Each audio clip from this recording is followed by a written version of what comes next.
Hi hello welcome to our channel. నేను మీ సిరి. ఈరోజు మనం చెప్పుకోబోయే కథ మిసెస్ అగస్త్య పార్ట్ 106. కథలోకి వెళ్ళే ముందు వీడియోని లైక్ చేసి హైప్ చేయండి. అతను హాయిగా నవ్వేశాడు. ఇప్పుడు ఈ విషయం మీకు కూడా గొడవేసుకుంటుందేమో అనుకుంటున్నావా అని అన్నాడు. లేదు, తన ఫుల్ సపోర్ట్ నాకుంటుందట. భుజాలు నెమ్మదిగా కదిలించింది చందన. అర్థమవుతోంది, ఏరి కోరి తీసుకొచ్చింది కదా నిన్ను. అదే చిరునవ్వుతో అన్నాడు ఆనంద్. నాకు కూడా సందేహం. అసలు ఎంత సూటిగా పట్టుబట్టిందో మీకు తెలియదు ఆశ్చర్యంగా చెప్పింది చందన. నువ్వు తనకి బాగా నచ్చావైతే అనగానే చిన్నగా నవ్వింది ఆమె కూడా. చందన అతను మరోసారి పిలవడంతో ఏమిటన్నట్టు అతని వంక చూసింది ఆమె. నీకు ఇబ్బంది అయితే ఉద్యోగం చేయకు అని అన్నాడు అతను. ఆమె మాట్లాడలేదు. నువ్వు చాలా వీక్గా ఉన్నా, మరోలా అనుకోవద్దు. ఉదయం నుంచి సాయంత్రం దాకా కష్టపడ్డాం, నాకు ఇష్టం లేదు. ఆమె ఎక్కడ మరోలా అనుకుంటుందేమోనని కంగారు పడ్డాడు ఆనంద్. అలా అని చెప్పకుండా ఆమె కష్టపడుతుంటే చూడలేడు. అందుకే అడిగేశాడు.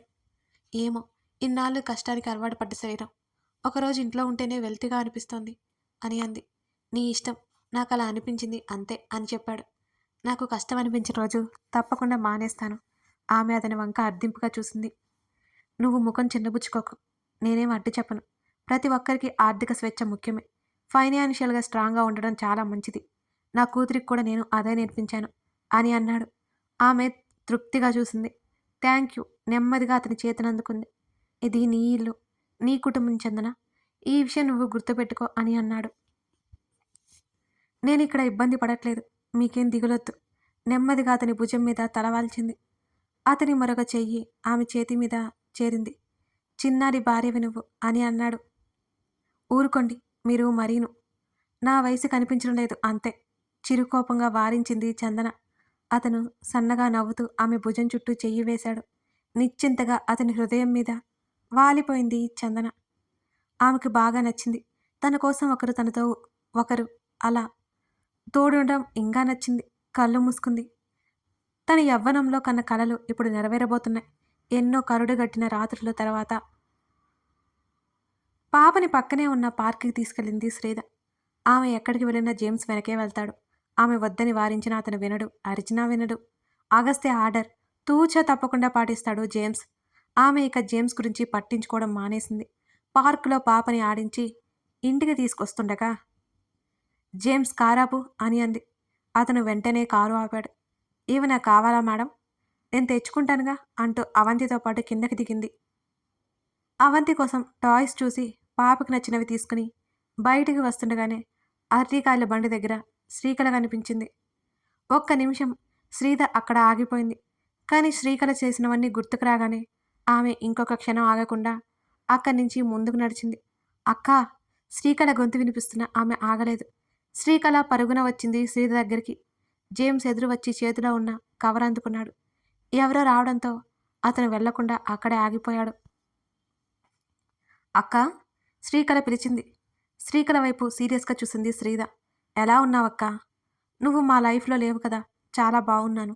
శ్రీధ మాటలకి తలదించుకుంది శ్రీకళ. నేను చేసింది చాలా పెద్ద తప్పని నాకు కూడా తెలుసక్క. నిన్ను క్షమించమని అడగడానికి రాలేదు.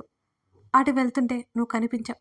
పాపని చూడాలనిపించి వచ్చాను అని చెప్పింది శ్రీకళ. మంచిది. ఆ మాట చెప్పేసి అక్కడ ఉండకుండా కారులో వెళ్ళి కూర్చుంది శ్రీధ. కారు ముందుకు కదిలింది. శ్రీకళ ఒంటరిగా అక్కడే ఉండిపోయింది. రామ్ బైక్ తన పక్కన ఆగటంతో ఉలిక్కిపడి చూసింది. ఇక్కడ నిలబడ్డావేంటి అని విసుక్కున్నాడు రామ్. ఆమె అతని వైపు ఒక క్షణం పాటు చూసి మౌనంగా బైక్ ఎక్కింది. ఒకప్పుడు కారులో దర్జాగా తిరిగేవాడు. ఎంతో ఆస్తిపరుడు, సున్నితంగా ఉండేవాడు. కానీ ఒక ఆడదాన్ని పొందడం కోసం వెళ్ళి సర్వనాశనమయ్యాడు రామ్. ఆడపిల్లని బలవంతంగా పొందాలి అని చూస్తే ఇటువంటి గతే పడుతుంది. పురాణాల్లో ఊరికే చెప్పలేదు. ఆలోచనల మధ్య ఇంటికి తీసుకొచ్చేశాడు. డబుల్ బెడ్రూమ్ ఇల్లు అది. లంకంతా ఇంట్లో ఉండేవారు. ఇప్పుడు విరక్తి చెందింది శ్రీకళలో. తలుపులు మూసి ఆమె నడుము చుట్టూ చెయ్యి వేసి గదిలోకి తీసుకెళ్ళిపోయాడు రామ్. ఒకప్పుడు అతని పనులు సరదాగా ఉండేవి. ఇప్పుడు తప్పవు అన్నట్టు ఉన్నాయి ఆమెకి. ఆమె పెదవుల మీద ముద్దు పెట్టుకుంటూనే బెడ్ మీదకి చేర్చగానే శరీరం అతనికి వదిలేసి కళ్ళు మూసుకుంది శ్రీకళ. అక్కడ ఏం చేస్తున్నావు అని అడిగాడు రామ్ ఆమెను ముద్దు పెట్టుకుంటూనే. శ్రీదక్క కనిపించింది అనగానే రామ్ పనులు కొన్ని క్షణాలు ఆగిపోయాయి. మాట్లాడడానికి వెళ్ళావా అని అడిగాడు. కాదు కాదు గట్టిగా అరిచాడు. భయంగా చూసింది కళ. అతనిలో రాక్షసుడు మేల్కొన్నాడు. బావా, నేనేం మాట్లాడలేదు. పాపను చూశాను. ఆమె ఏడుస్తూ చెప్పింది. ఆమె శరీరాన్ని బాధిస్తున్నా అతనికి ఆమె కన్నీళ్లు కరిగించలేకపోతున్నాయి. బావా, ఆమె వేడుకుంటోంది. ఏం చెప్పానే? నా గురించి నీకు తెలుసు కదా, దిక్కులేని వాణ్ణయ్యానని చెప్పావా నువ్వు తనతో? అరుస్తూనే ఆమెను సొంతం చేసుకున్నాడు రామ్. నేనేం చెప్పలేదు బాబా, వదిలే. అతని చర్యలకి భయంతో బాధతో ఏడుస్తోంది శ్రీకళ. ఆమె శరీరం వణికిపోతోంది. మరో అరగంట తర్వాత ఆమె మీదకి బెడ్షీట్ విసిరి చొక్కా తగిలించుకుని సిగరెట్ తీసుకుని బాల్కనీలోకి వెళ్ళిపోయాడు రామ్. కన్నీరు కారుస్తూ పశ్చాత్తాపంతో కృంగిపోతోంది శ్రీకళ. కాసేపటికి రామ్ కోపం చల్లారింది. శ్రీకళ దగ్గరికొచ్చాడు. ఒకవైపు ముఖం పెట్టుకుని ఏడుస్తోంది. అతనికి జాలి కలిగింది. గట్టిగా తల విదిలించి బేబీ అంటూ దగ్గరికి రాగానే భయపడి ఉలిక్కిపడింది శ్రీకళ. సారీ బేబీ, నా కోపాన్ని అదుపు చేసుకోలేకపోయాను అని ఆమె దగ్గరికి వచ్చి కౌగిలించుకున్నాడు. ఆమె ఏం మాట్లాడలేదు. సారీ సారీ అంటూ ఆమె పెదవుల మీద ముద్దు పెట్టుకుని దూరం జరిగాడు. ప్రేమించింది కదా, అంత తేలిగ్గా వదిలి వెళ్ళలేకపోతోంది అతన్ని. తను కూడా వెళ్ళిపోతే అతను పిచ్చివాడైపోతాడు. ఇంకెంత రాక్షసంగా మారిపోతాడో అనేది ఆమె భయం. అతనిని భరిస్తూ ఉండడమే ఇక ఆమె చేయాల్సింది. ఆఫీస్లో మేనేజర్ గాడు దొబ్బుతుంటే చిరాకు వచ్చింది. రోడ్డు మీద నువ్వు కనిపించగానే కోపం వచ్చింది. శ్రీద పేరు వినగానే నేను కంట్రోల్ అవ్వలేకపోయాను అని రామ్ చెబుతుంటే ఇట్స్ ఓకే బావా అని లోగొంతుకతో చెప్పింది శ్రీకళ. ఆమెను హత్తుకున్నాడు రామ్. అందుకే నువ్వంటే నాకు ఇష్టం కదా, నీలా నన్నెవరూ ప్రేమించలేరు అంటూనే ఈసారి మళ్ళీ ముద్దులతో ముంచెత్తాడు ఆమెను. కాసేపటికి వదిలి ఆకలిగా ఉంది అని అన్నాడు రామ్. అరగంట వంట చేస్తానంటూ టక్కున బాత్రూం వైపుకి వెళ్ళింది శ్రీకళ. ఆపిన సిగరెట్ మళ్ళీ వెలిగించుకున్నాడు రామ్. ఆగస్త్య కంటే గొప్ప స్థాయిలో ఉండాలి, మళ్ళీ డబ్బు సంపాదించాలి. తన ఆస్తి మొత్తం వాడి వల్లే పోయింది. ఆ ఆలోచనకి అంతం లేకుండా పోయింది రామ్లో. రామ్లో సంపాదన మీద కసి. ఆ క్రమంలో ఆ కోపం శ్రీకళ మీద చూపిస్తాడు. తప్పదన్నట్టుగా భరిస్తూ ఉంటుంది కళ. తింటూ ఉండగా అడిగాడు, శ్రీధని ఎప్పుడు చూశావు అని. మార్కెట్కి వెళ్ళి వస్తుంటే కనిపించింది బావా. మొన్న గుళ్ళో పక్కింటి ఆవిడతో వెళ్ళినప్పుడు కూడా కనిపించింది. నేనేం మాట్లాడలేదు. బాగున్నావా అన్నాను అంతే అని భయంగా చూసింది. ఏమంది? మాట్లాడలేదు నాతో. ఎంత పొగరు ఆ శ్రీధకి. చూస్తూ ఉండు, నువ్వు ఆ స్థాయిలోకి వెళ్తావు అని అన్నాడు కోపంగా. ఆమె మాట్లాడలేదు. మనకి మనం బాగుపడాలని ఉండాలి కానీ పక్కన వాళ్ళ మీద పోటీపడి బాగుపడాలనుకోవడం ఏంటి? ఏంటి ఏమీ మాట్లాడవు అని అడిగాడు రామ్. పనావిడ రేపటి నుంచి రాదంట బావా. ఇంకెవరు వద్దులే, నేను చేసుకుంటానంది. ఎందుకు రాదు? మనం ఇచ్చే జీతం సరిపోదంట ఆమెకి. నేనే ఇక వద్దని చెప్పాను అని అంది. ఇంకెవరైనా చూసుకోవే, నువ్వు ఏం చేసుకుంటావు అని అన్నాడు రామ్.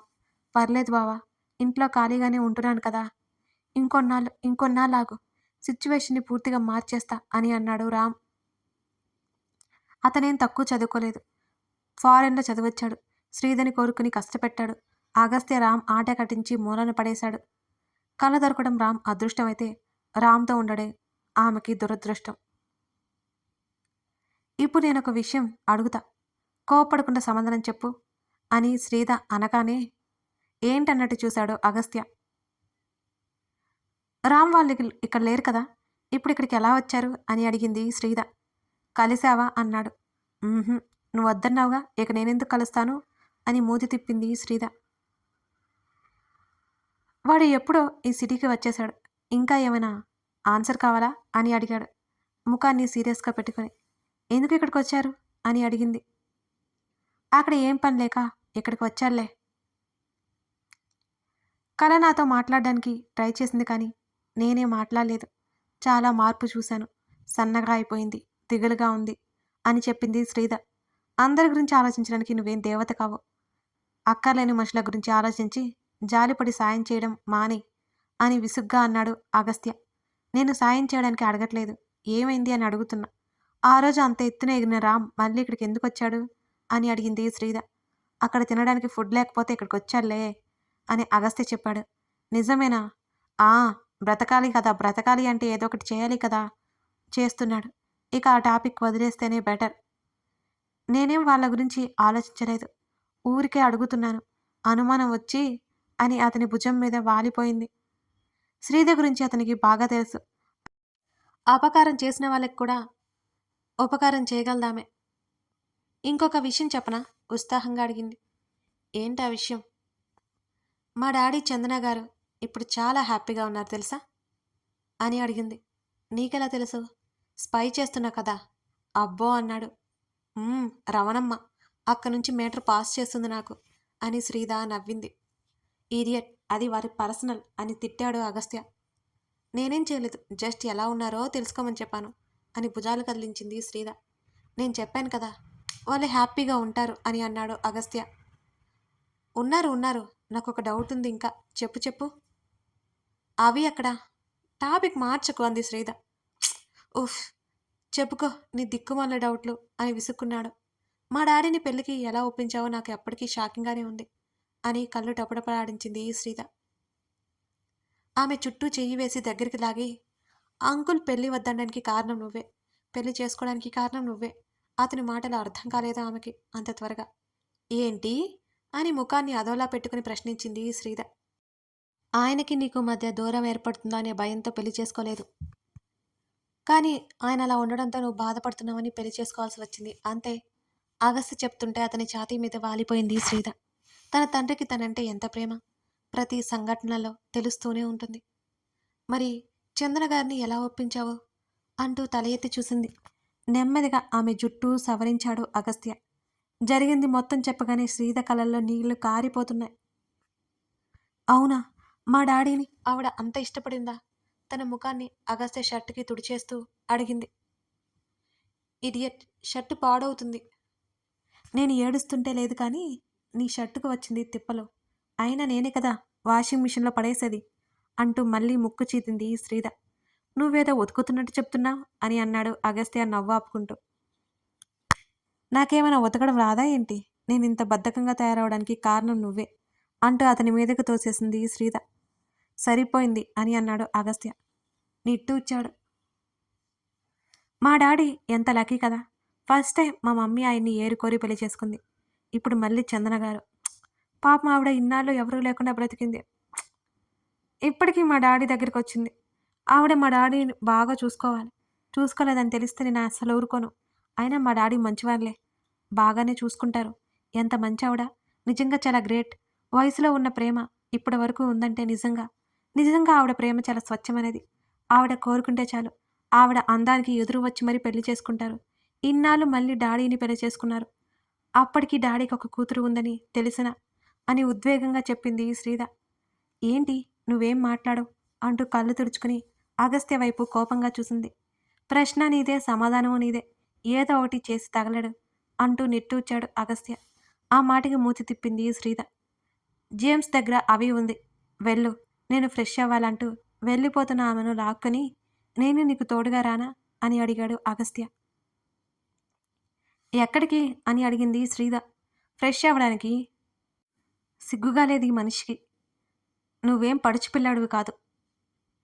నా రొమాంటిక్ బాస్ పోస్ట్ నుంచి ఫాదర్ పోస్ట్కి వచ్చేసాం అని పెదవి విరిచింది శ్రీధ.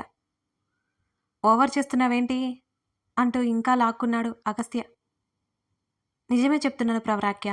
సారీ సారీ, ఇప్పుడు మన్మధుడైపోయాడు కదా అని అంటూ కన్ను గీటింది శ్రీధ. ఈడియట్ అంటూ ఆమె చేతిని హృదయం మీద పెట్టుకుని, ఇక్కడ ఫీలింగ్ స్టార్ట్ అయింది నీ వల్లే తిక్కమొహమా అనగానే, ఐఎమ్ ఇంటెలిజెంట్ ఓకే అంటూ ముందుకు వంగి అతని హృదయం మీద ముద్దు పెట్టింది శ్రీధ. గట్టిగా హత్తుకున్నాడు అగస్త్య.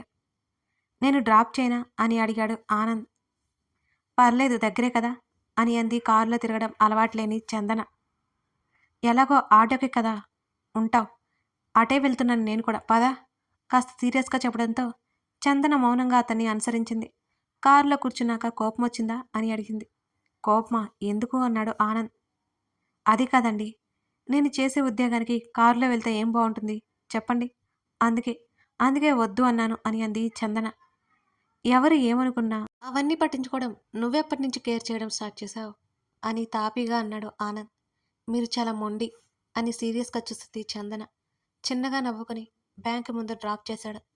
ఇప్పుడు అందరూ నన్నొక వింత వస్తువుని చూసినట్టు చూస్తారు అని ఈవినింగ్ నేను వెళ్ళిపోతాను. మీరేం రావద్దు అని కారు దిగి వెళ్ళిపోయింది చందన. అంతకుముందు చాలా కష్టాలు పడింది. ఇప్పుడు అవన్నీ పడకూడదని అతని అభిప్రాయం. చందన వెళ్ళే వరకు చూసి కారుని ముందుకు కదిలించాడు ఆనంద్. ఫ్రెండ్‌ని కలవడానికి వెళ్ళాడు ఆనంద్. రిసెప్షన్‌లో అడగ్గా డైరెక్ట్‌గా ఎండీ క్యాబిన్‌కి వెళ్ళమని ఆమె అన్నది. అలా వెళ్తున్నప్పుడే రామ్ కనిపించాడు. ఆనంద్ చూడగానే రామ్ తడబాటుగా ముఖం తిప్పుకున్నాడు. కథ కొనసాగుతోంది. రామ్‌ని చూడగానే ఆనంద్ ఎలా రియాక్ట్ అవుతాడు?